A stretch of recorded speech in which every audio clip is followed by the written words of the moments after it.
Hey guys, it's Tika and welcome back. Today I'm going to show you how to make these Harry Potter themed cupcakes. So let's go ahead and get started. I'm going to begin with a Wilton silicone textures mat, and I'm going to start with the wooden texture mat first.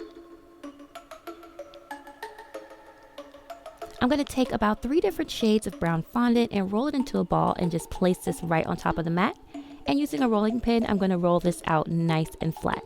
It is okay if you have to rotate it, seeing as we're only going to use the other side, so make sure that you get it to the size that you need. Then using a round cutter, I'm just going to go ahead and cut that out.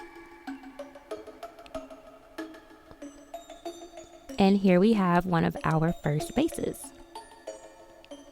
I'm also going to make a gray stone base.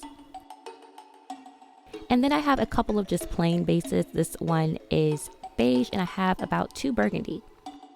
So I'm just going to begin by making a Nimbus 2000. I'm going to start with like an oval piece of fondant and I'm just going to shape it and mold it so that it looks like the tip of the broomstick. And then I'm going to take some more brown fondant and I'm going to roll it out nice and thin to be the handle of my broom.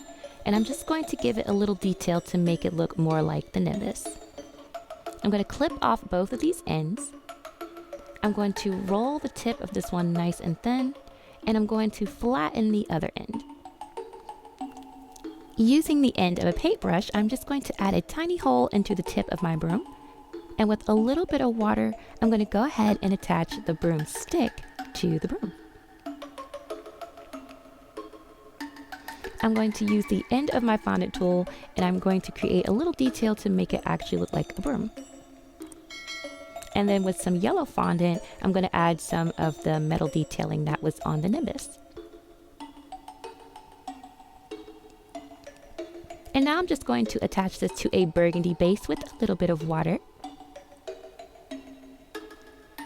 And I'm going to add a couple of star sprinkles for decoration.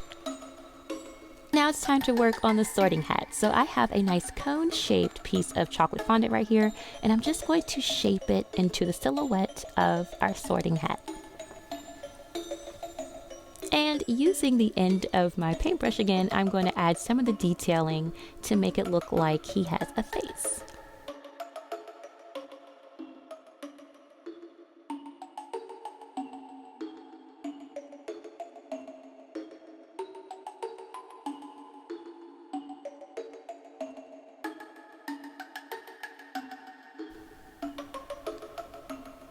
And now I'm going to take a small piece of fondant and I'm going to roll it nice and flat, and using the end of a piping tip, I'm just going to cut out a little hole. And I'm going to place this over the sorting hat like a shirt, and I'm going to work it down with my fondant tool. Now I'm going to take another round cutter and clip off the excess, and then using the end of my paintbrush again, I'm going to make this look a little bit more like a hat. I'm going to add this to a burgundy base. Now we're going to start working on some house scarves. So I already have some yellow fondant rolled out, and I'm just going to take a square punch to indicate where I want to cut off the excess fondant. And then I'm going to take that same square punch and some really thin burgundy fondant, and I'm going to add on a couple of squares. You can actually do this for all the house scarves. Then I'm going to take my fondant tool, add some detail, and then I'm going to gently fold this over. And this is going to go onto a wooden base today with a little water. And I'm also going to add a little wand. And there we go.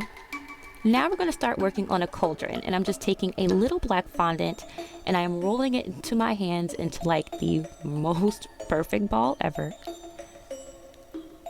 And then using a baller tool, I'm just going to apply a little pressure right in the middle. And I'm going to place this in the palm of my hand and just kind of roll it around. This is going to hollow out my ball and make it like kind of empty inside, so it'll be a cauldron. Then I'm going to take a teeny snake of black fondant.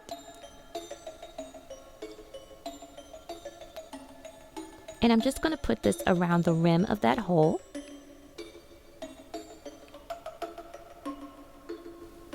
And then using a little bit more black fondant and a number 12 tip, I'm going to cut out 2 little circles. And then using the end of this guy right here, I am going to snip off a little bit of that to give a handle. And then I'm going to apply that with a little water right onto our cauldron and set this aside. Now we can start working on some potions. So I have a little ball of purple fondant. I'm just going to roll that in my fingers and press along the bottom to shape it into a little beaker. And using my balling tool, I'm just going to add a little indent on the top. And I'm going to fill this with a little dot of brown fondant. And just to make it nice and flat, I'm going to tap it on the table. And there we have a little beaker of potion. The last thing we're going to work on is a couple of books. I already have some white fondant rectangled and ready to go. And I'm going to take some brown fondant and roll it out really thin. And I'm just going to place that white rectangle on one side and cut off the extra.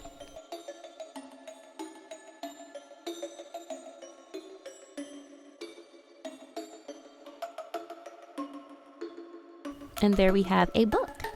I'm going to use my fondant tool again to add a little binding, and now it's time to put everything together. So I'm going to add some beakers onto a stone base. And then we have a little book that I'm going to add, and this one is labeled Potions. And for this one, I'm just going to add on my cauldron and my standard book of spells. I'm going to add a little water in my cauldron and a brown piece of fondant for a spoon handle. And then I have some green little fondant balls that I'm going to add in as my potion brew. And lastly, we have the I Solemnly Swear cupcake. I made this one using the Lolita app, and I added a few sprinkles. I hope you guys enjoyed this video. Thank you so much for hanging out with me today, and I'll catch you in the next one.